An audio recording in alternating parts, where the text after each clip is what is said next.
It's the craziest podcast I have ever seen and ever been a part of. Today we have with us Sanko. Thank you. Thanks a lot for having me. Yes, I'm really excited to shoot the second episode of this. I don't really know if there's a name for this podcast. Oh, you should get one. Rick Pod or something maybe. It should be called The Rick Show. The Rick. That's a good one.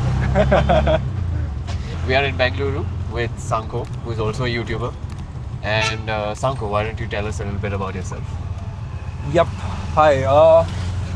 About me, I started out as an engineer. Did my BTech, and while I was in the college for the whole 4 years, I started my YouTube channel. I was making a lot of videos about my own life, my own experiences, started showcasing them in a more cinematic way. And that sort of was something that students never saw before. Maybe a college student do. That's how I would say I little bit blew up. I got out of college to keep my parents happy. I also took a job, software engineering job. Did that for 1 year. I realized it's not going to happen. Like, both of these things can't happen together. Yeah. I ended up quitting after a year, moved to Bangalore because more people, all my friends are here. And if you're doing anything in tech, I think it makes more sense. Yeah. So yeah, that's me now. I'm jobless and making videos and shooting podcasts like this. Yep. So you came to Bengaluru for the tech because it's a tech kind of city. Yeah, because my background is in tech, Got it. but I also do media. Got it. So if there's one city where both of them can sort of prevail, it's Bangalore. Nice. But now that you've left your engineering side of Uh-huh. things, how do you feel about Bengaluru? Is it still a happening place to be for a creator? I think so, because there are a lot of creators, like a lot of creator friends that I have over here. I mean, I understand if you're only doing media, Mumbai is a much better choice. Yeah. In traditional media and social media as well, Mumbai is a much better choice. So that's the next goal, to move to Mumbai. But I don't think I can afford a very big house in Mumbai yet, even on rent. So that's why Bangalore is doing fine for now. Right. And one of the major reasons I moved from Hyderabad to Bangalore was because I literally knew no one in Hyderabad. So I at least have my college friends here. We could at least meet up once or twice a month. So that keeps me from losing my mind in a way. Okay. So tell me a little bit about the YouTube lifestyle that you have created so far. You have close to, I think, 200,000 followers right now. So what's the YouTube grind look like for someone with 200k subs? I mean, it's going to be a little counterintuitive to what many people might have in their mind. I think YouTube journey is the most fun until you hit like 10-20k subscribers, because then you're not really expecting anything out of it. You're making it just for fun. But then once you start earning some revenue, brands start coming in, then there is a certain expectation being built up. Okay, every month I'll make at least this much, and on that expectation you leave your job, just like me. Very dumb decision. Not really. But I think the only problem with all of this, like, I still like making videos. I still like the whole process of it that I'm going through every single day, and I could not be more grateful to all the circumstances, all the decisions that I've taken, that I am doing what I love doing as my job, essentially. Yeah. But I think the only problem is about working, like, in comparison to working under a company, working under someone, and working by yourself, is that you can never take those thoughts and those strategies out of your mind. You're always thinking about it.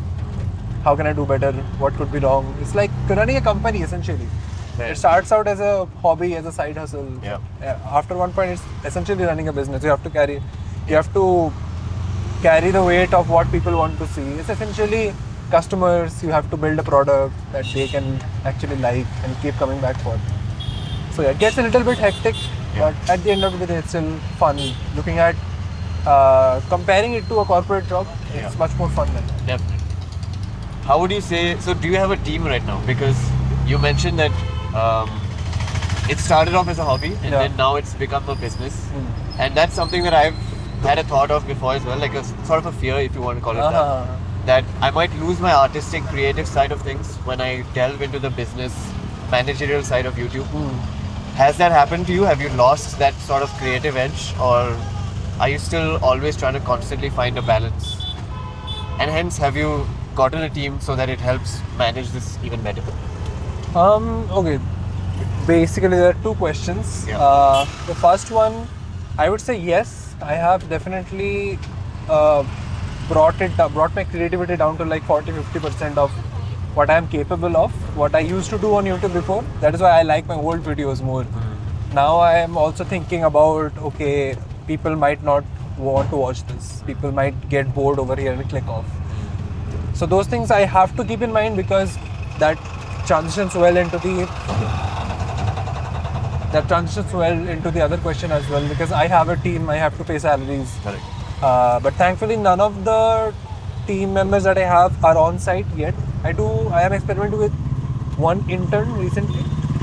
I got him for 3 months. That has been a lukewarm experience, not very amazing. But I have editors who are in their college. Yeah. One of them is one of my juniors from my college only. So they work really well, and I connect a little better with them because they found me through my content only. Okay. And they know what kind of vibe, what kind of content I'd like to make. And this guy I'm talking about, his name is Kuntal. He actually worked with me. He's a 2 years junior to me. So he actually worked with me my last 2 years of my college. Okay. So he was always very enthusiastic. So that works out well. They can, like, if it's a video where there's not immense amount of creativity to be put in and the structure is already predefined, I can give it to them and rely and sleep peacefully that they will be at least pulling off 80-90% of what I expect. Right. So that helps. But yeah, at the end, I think that's the reason most of big YouTubers you will see, they will find, Yeah. and most of big YouTubers, you see, they'll find some exit strategy. They wouldn't be just YouTubers. They would either open some business, because I think at its core, everyone started out YouTube as a hobby. They like to make videos. Yeah. And in the transition, at some point that goes away. That gets taken away from you Yeah. if you want to grow. How has that been for you? Like, I see you have been creating content for quite some time. You have very quality videos, and very quality videos in terms of, I say, because I see quality very subjective. Yeah. I like looking at those kind of videos, but I also understand, because I have been fighting this dilemma for Yeah. more than 5 years now. I also understand that is not massy videos. Yeah. Definitely, they're not going to cater to a lot of people. And honestly, if I were you, I would already be demotivated. I wouldn't be making those kind of videos anymore. How Fair. are you tackling that? So you mentioned that you've had this feeling for about 5 years now. Yeah. I started making regular YouTube videos about 2 years ago. Okay. So I'm not quite there at the level that you have reached. So maybe that's why, since I'm still a young creator, I'm still a little motivated to keep going on. But I had this conversation with my friend Philip also. When we recently met, the conversation kind of went about how he is looking to create more art, looking to create more things that he likes creating, that is not exactly beneficial for a platform like YouTube, where sometimes quantity matters more than the quality. And I think that I have reached a stage where I know that my quality is up there. I know that I mean, obviously I can improve even more from the quality that I am at right now, but I have reached an initial saturation point Definitely. where now I can move on to the next step, where I've so far focused on the quality. Now I think I can move on to the business aspect of things, which is why in the last maybe 10 or so videos that have been uploaded in the past 3 to 4 months, those have had a slightly significant change in the presentation of the video. Okay. So those have been put with a little bit more effort than the previous videos that came before that. So I have been focusing a little bit more on the business side of things now, focusing more on what the audience likes to see, how the algorithm works, trying to crack the algorithm, which I've still not been able to do.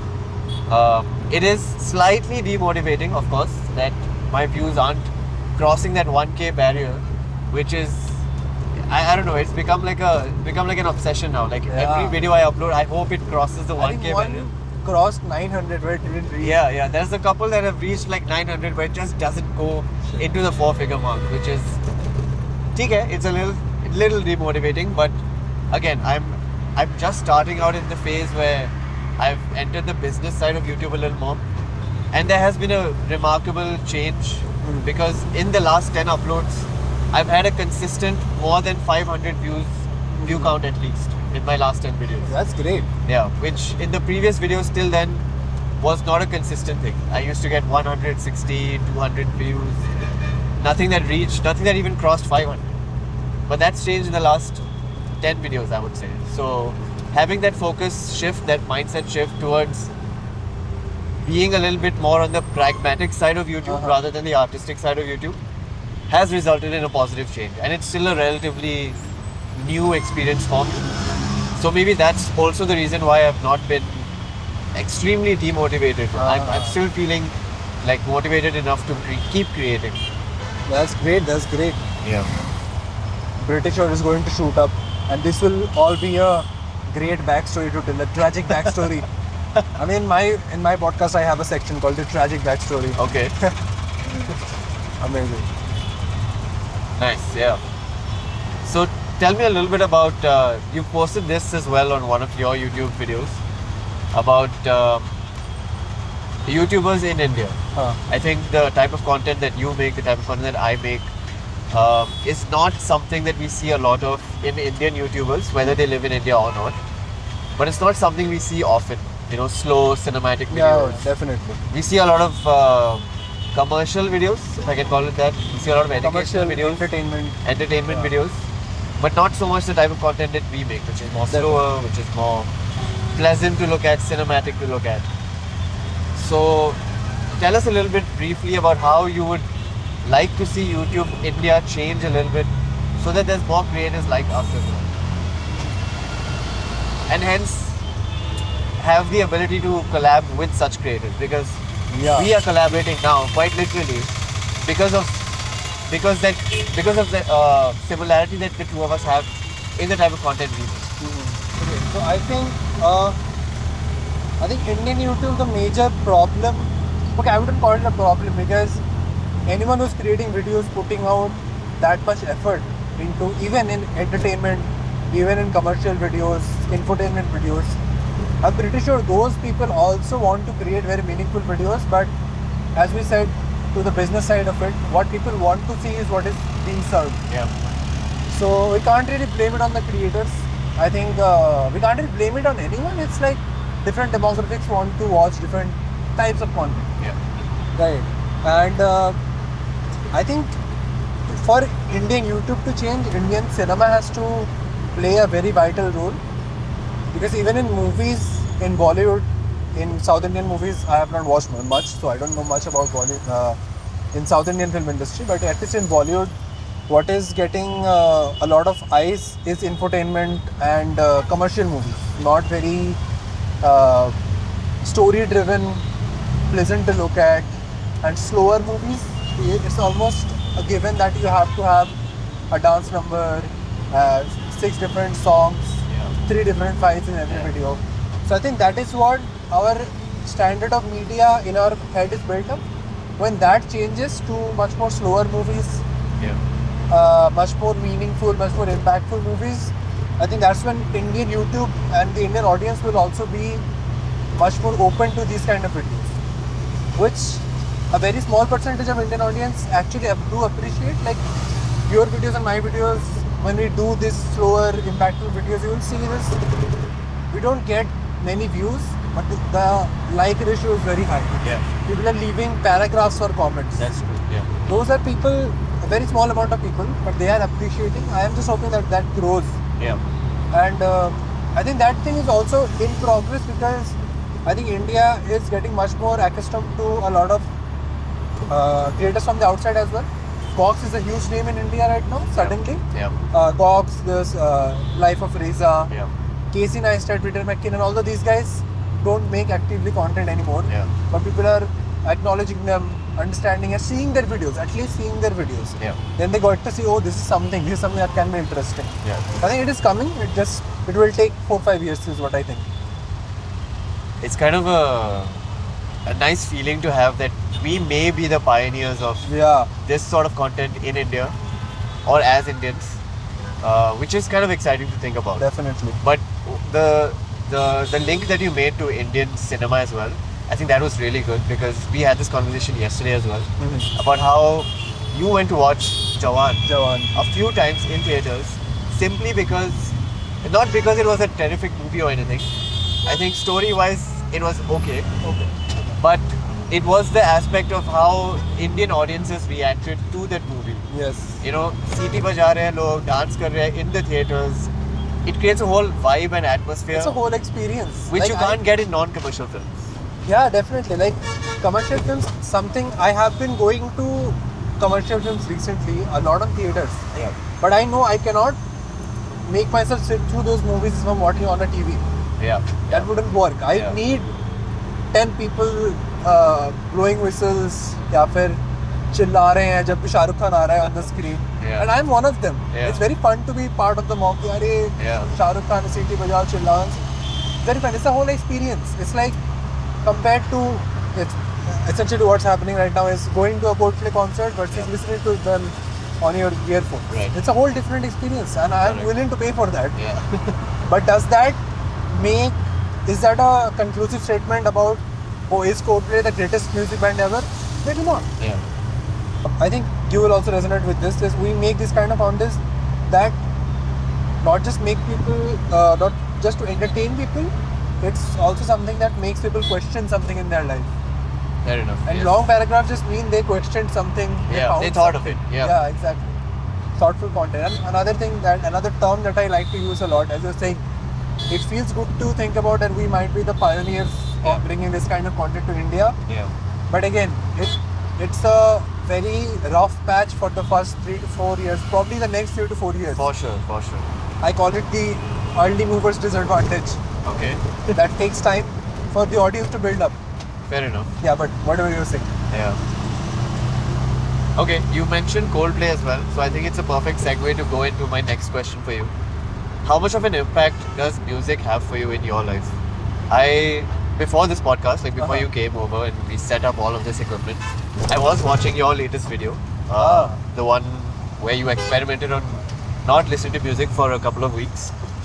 Tell us in brief about how that experience was and how much of an impact music has on you as an artist and your art for that matter. Giving a little bit of context, I generally make videos around self-improvement and sort of optimizing different things in our life that can make our life a little bit better, make us a little bit happier as an individual. So I do talk a lot about smartphone addiction, Instagram, scrolling reels and all of those things.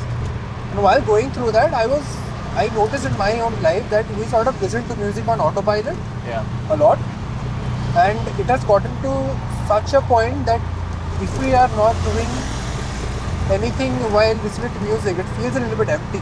Right. I get anxious, right? So then I went on to YouTube and I noticed that nobody is talking about this addiction. People are talking about things like alcohol addiction, porn addiction, Netflix addiction, Instagram addiction. Nobody's talking about music. And I think it's one of those things like music and books. These two things are, again, modes of consumption, definitely, but it is sort of not treated in the same genre as Instagram or YouTube. Fair enough. They have a separate limelight on them. Yeah. That okay, these are good things. Yeah.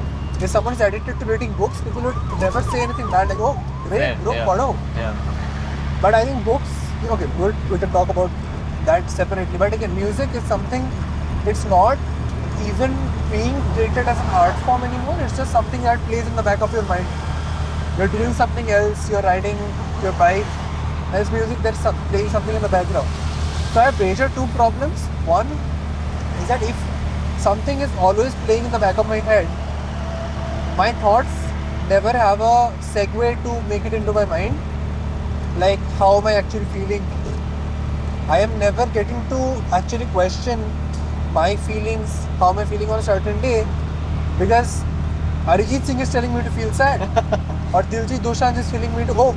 Yeah. Bro, Party. it's amazing. It's amazing. Life is so great. Yeah. And if I don't pay attention to the music, it is a noise in my head. Yeah. If I pay attention to the music, it is essentially regulating how I feel. Yeah. So, in a way, my true feelings, my true thoughts are never really making it to my mind. Right. And I think that is very important, especially in our 20s, because it's a very transitional phase. I feel like a lot more new things happening in our life. You need to process, sit down with yourself. Yeah. And I think most of us have not done that in a very long time, sitting down with ourselves, with our thoughts, Yeah. or even sitting down with our family, with our friends and talking Without any Without any agenda. Yeah. Without any agenda. Yeah. without any music playing in the background. Yeah. So again, these are all my hypotheses. So, but I wanted to test it out.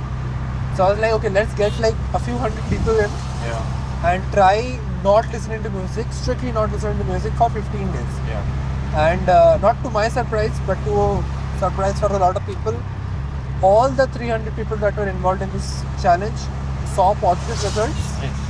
They either were able to focus better, and more than that, for all the music listeners who were watching this and already furious about this whole thing, all the people said one thing in common, that they were able to appreciate music more after this. Nice. Because if you're listening to music for only 1 hour a day, if you're intentional about it, okay, I am going to sit down and listen to good music right now, Yeah. they're going to much more appreciate it for me. Right. So I think, yeah, that. And one thing, of course, I edit videos, so I cannot completely get rid of music. Yeah. But again, it's part of work. It's not something Part I of want work, to yeah. listen to. Yeah. What do you think about this? Do you think music is a problem? I think it was a great challenge, first of all, that you embarked on, and that so many people were keen on joining in as well. That's something really remarkable. And I definitely agree. And it's not just limited to music. I feel like any consumption of art, for example, can lead to a lot of dilution to our thoughts. Yeah. And straying away from music or movies or shows can help to, it can help to make things a little easy for you when you want to do things with an intent. Because if you have an intent to do something, then you have to be a little focused. Yeah. And consumption of music or shows, social media for that matter, it can tend to dilute your thoughts a little bit, definitely. And in fact, not just dilute them, redirect you in a certain way. Like you mentioned, Arijit Singh sun raha hu, then I feel sad. If I'm listening to Diljit, I feel like partying. And I don't always want to be influenced by other people's art, Yeah. other people's creations, Especially as creators. especially as creators who have to also find a mark to create my own art. So it can definitely have that dilution effect, which I feel like stepping away from it can definitely help once in a while. Yeah. And I think we also create videos. Yeah. There are artists who are creating music, making Yeah. movies. Yeah. I think there is always a better way there is an optimal way to consume art as well. Yeah. That is what the artist intends you to do. Yeah. Because if I make a song, I don't want you to listen to my song while you are coding. Right. Because I put a lot of more thought into the lyrics and all of Yeah. those things. I want you to listen to it with your mind free. Exactly. And you're consuming the music, Yeah. not just listening to it. Yeah. So I think that if you actually love an artist, it is paying a much better respect to their art form. Definitely. Something that I usually add in my YouTube description, that is to watch my videos on the biggest screen possible and with the best audio system possible. So like with headphones preferably, because that's going to give you the best experience as a consumer of my art, which Yeah. I put a lot of effort into making. So yeah, try to watch this on a bigger screen if you can. Yeah, otherwise you won't be able to hear the 20 layers of sound design. As a self-development artist, mindfulness, philosophy a little bit, productivity as well, I'm sure that people like you and I have a lot of different mantras in life that we follow. Sometimes these mantras are something that we follow throughout our lives, but sometimes they come and go in phases. So what is something that you are what is the mantra that you're following right now in your life currently that is helping you be a better person for yourself? And something that you would want others to also try to incorporate. I don't have an exact mantra that I've been following like throughout my whole life. Of course, my dad has taught me a few things, a few very specific things here and there, like that makes me a better person. I feel like, of course, don't make decisions when you're angry and all those things. That makes me a better human being, as per se. And also, something my dad has always been very strict about is, if you give your word, you should try your absolute best to keep it. Nobody should be left stranded because of you. Again, that's something that goes into my actual life, not into content creation. In content creation, in business, I go by something that I have noticed throughout my life is that no matter how rough the patch is, no matter how dark the valley looks, I somehow make it out. I somehow figure something out. Nice. And that has happened to me 3-4 times in my whole career, on YouTube career, in my educational career as well. And so that has formed this belief system that even though nothing makes sense, I don't see any light at the end of the tunnel. I don't even know where the tunnel is. But something is going to work out. That's something I really go back to. And also something that I feel like people in 20s and in their late teenagers don't really do much. We miss out on a very big asset that we have is our parents. Because they have lived through this shithole that we're going through. And they know through their experiences. They have like at least 30-40 years of more experience of being on this earth. They have experiences of dealing with different things. But whenever we feel helpless, when our friends can't help us, we never go back and ask them. True, that's true, And honestly, from a male ego perspective that all of our fathers also have, if my son comes to me asking for help, I'm like, if I'm able to help him. Right. Because all our fathers feel like, oh, these are people are so much advanced, so much Gen Zs, we cannot really help them in anything. They're the one helping us कि phone में ये कैसे screen का texture कैसे सही करना है, and all of those things are helping me. If they are in turn, even if you are not in a problem, this is something I always say, even if I'm not in a problem, you know the solution, but you know your dad, your mom will be able to help with this, go to them. You will make their day, their month, their year. So that's something I actually could do. Like whenever I'm facing some problem in my real life, maybe in my relations, maybe in business as well, I'll go back to my dad and ask like, okay, this is something that I'm facing. Give me your opinion. He's happy, and it's not just to make him happy. Majority of the time, it's beautiful insights that I get, and that actually help me solve the problem a lot. So that's one of the mantra. Go back to your parents, ask them questions. Whenever you're in doubt, go back to your parents. Something that recently came to my mind was our parents are not living their second life, because it feels like they're living a second life after we were born. Because the life before that was completely different, and the life since we were born has been completely different as well. So to us, it feels like they've led two lives. But we, I think, tend to forget, especially from our teenage years onwards, that this is also their first life. They are also learning at the same time. They are also being parents for the first time. So as much as sometimes we might hate on or find something very annoying about a certain quality that they might have, at the end of the day, this is also a first experience for them.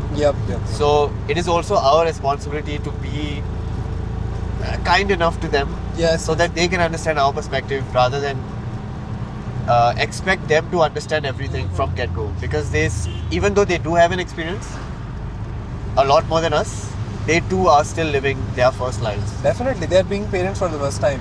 It's a whole new experience, and I would often have, but we don't argue much, me and my dad. We've been very good, like on a friendly level for a very long time. But once in a while, we'll be having a heated debate on something. And once in a while, my father will say this, that you'll understand when you become a father.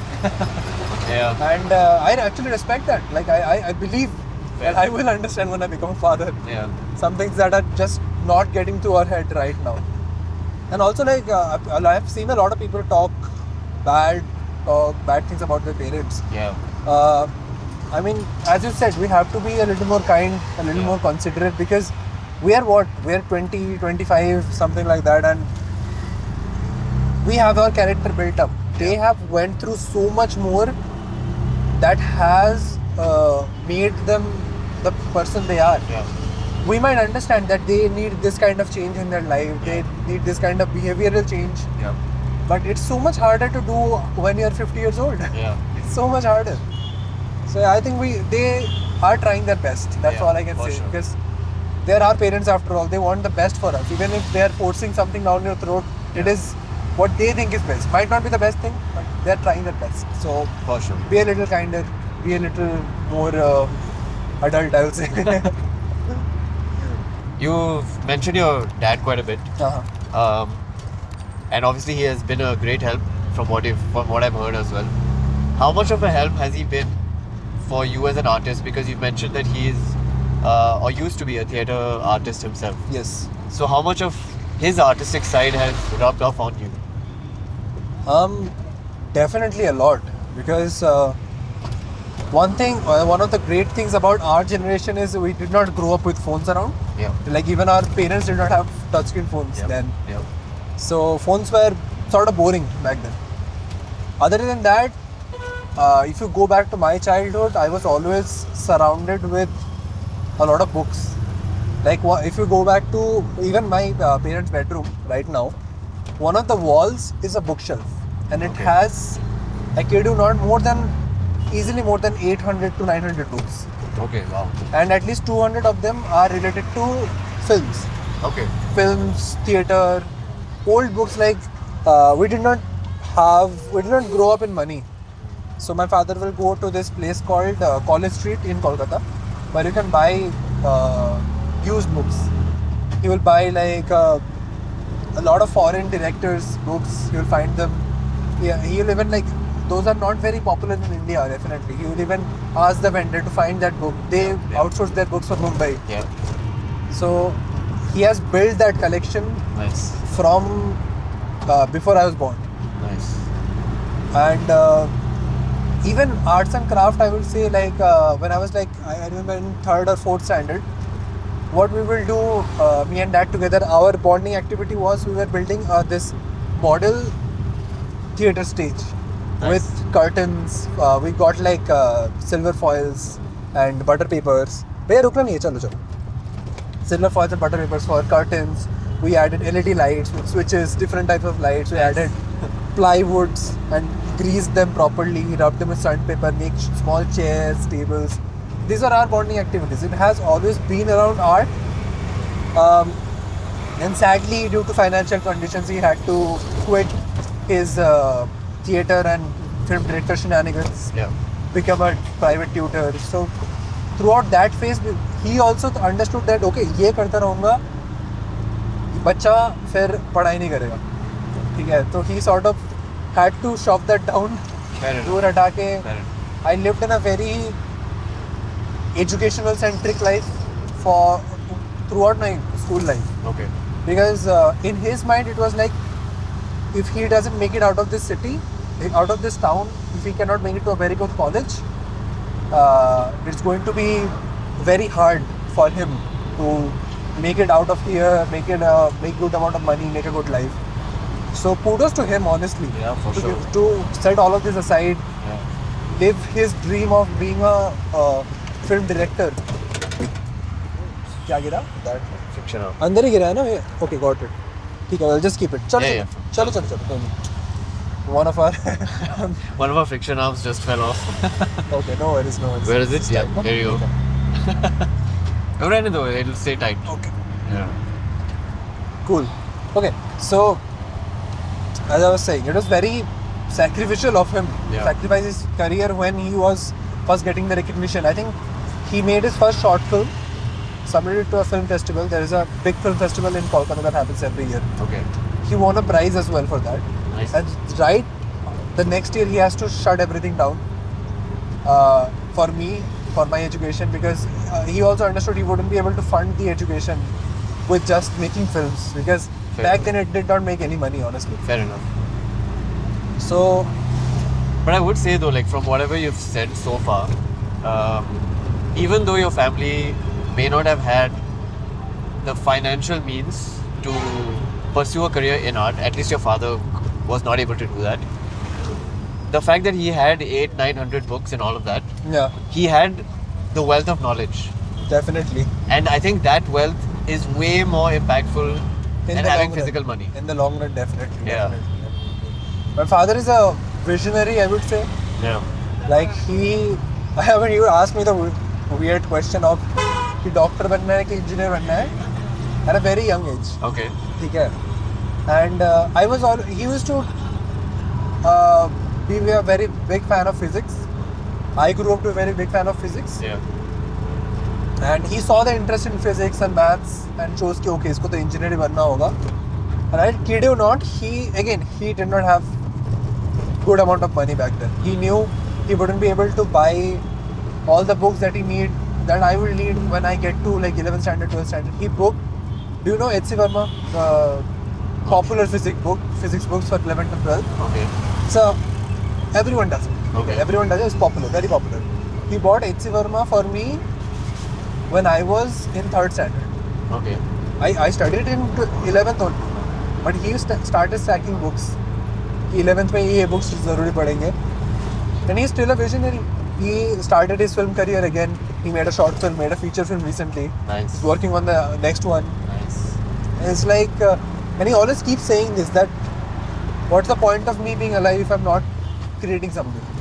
Yep, that's lovely. So that's his plan. Like he says, like I'll be able to walk and stuff like for till like 65, 70. I'll work as much as I possible on films and this.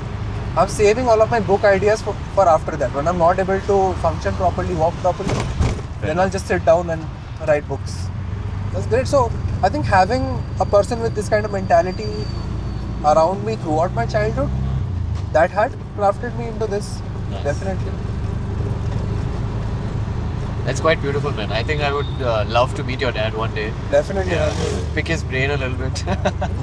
We have had a really fun conversation, but we can wrap things up now. We are almost home as well. What is something that it's kind of a similar question to the mantra question, but what is something that you want to tell the audience, something about you that maybe my viewers do not know, or if your viewers are also on this podcast watching this, then what is something you'd like to tell them about you, and what can they expect to see from you as a creator? So as a creator, I really want to keep making the slow, mindful videos. But as a creator, you will see much more new things from me, because I would often, as soon as I get fascinated towards something, this is something I was talking about yesterday as well. I get jealous very quickly, not in the toxic boyfriend type of way. I get jealous of artists. Like if I'm a creator, I'm a video creator, and if you are a musician and you are so fucking good at it, I look at you, if you are able to fascinate me, you know the next day I will either be downloading FL Studio, I'll be buying a guitar, and within the next 6 months, I'll be decent at it. Nice. So, one thing I see a lot of, because I'm hoping most of the people who are watching are in their 20s, or in college, or in their 20s. I think one problem that people do not talk about, that has brought to us through consumption to being on Instagram a lot, is of course our focus have reduced and attention span, all of that. We are much more prone to comparing our lives to other people. Okay, and we are much more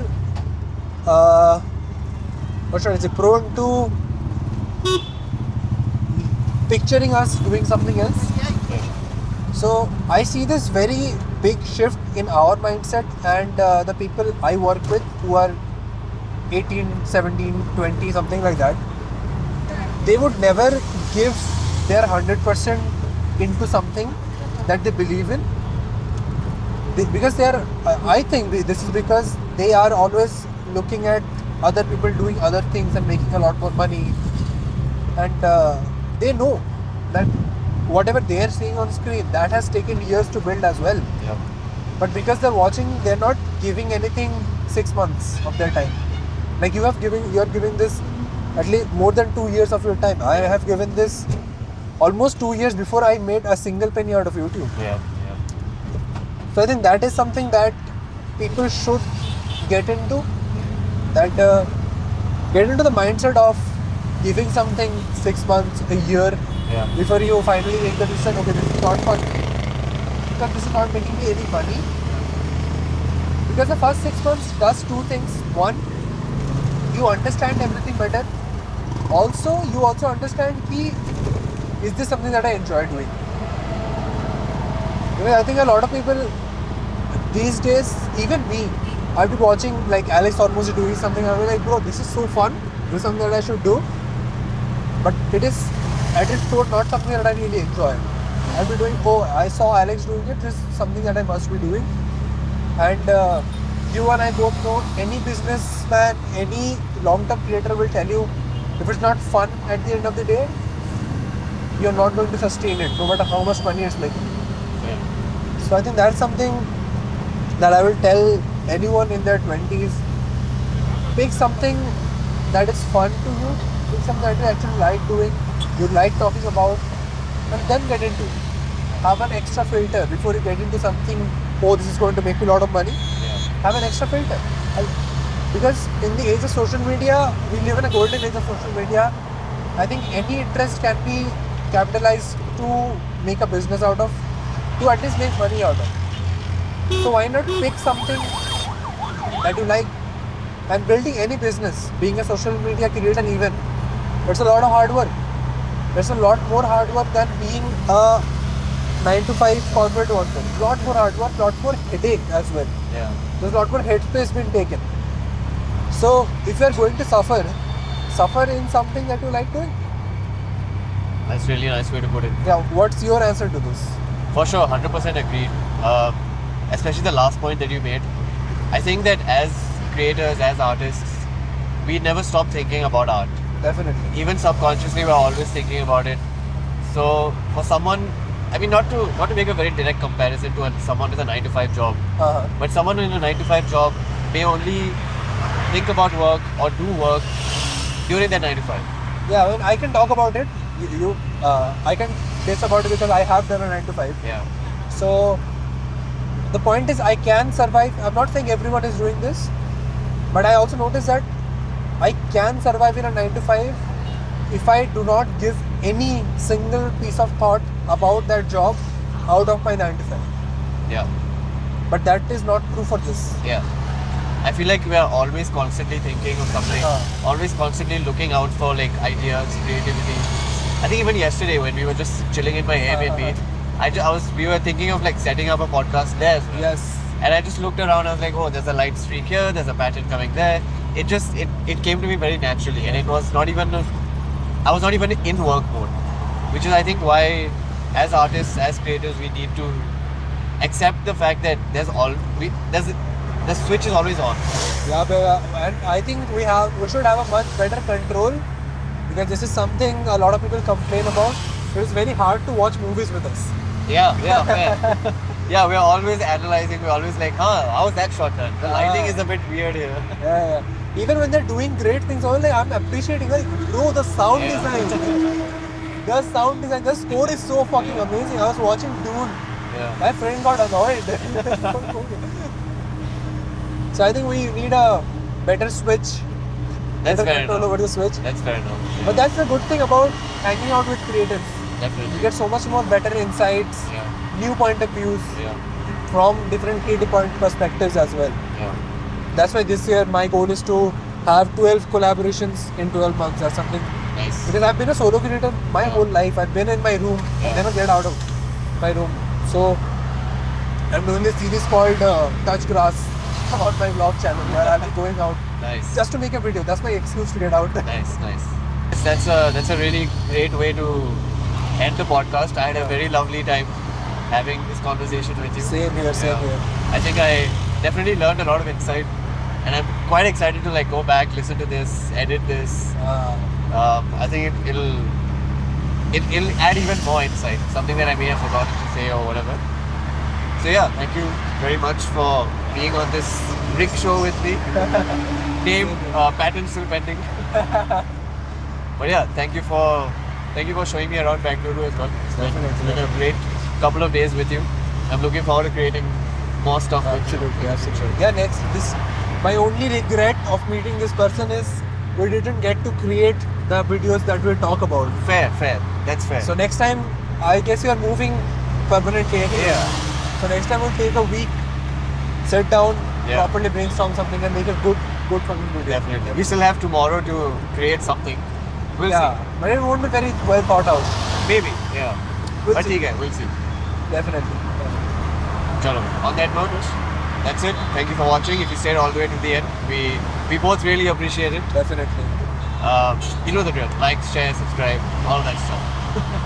Of course, this is a very new format of our podcast, right? Yeah. I would ask people if you have any ideas about how we can make this more interesting. Definitely. We can add many fun games. Yeah. Oh yeah. Definitely. So when I was getting ready for this today, right, I was, as you said, I was keeping the secret, not telling anyone. Yeah. But as I was getting ready, I had this picture in mind, which would be really funny. Okay. If we had a passenger over here who has nothing to do with it. Just listening. Nice. That would be kind of funny. We can do that sometime. Yeah. So yeah, any ideas you have that could be fun, that could Definitely. be more interesting. Yeah. Any challenges for the guests after me that come onto this podcast, Yeah. leave them in the comments below. We would like to incorporate that Yeah. as well. Yes, that's it. All right. Thank you for watching. See you Thanks guys a in lot. the next one.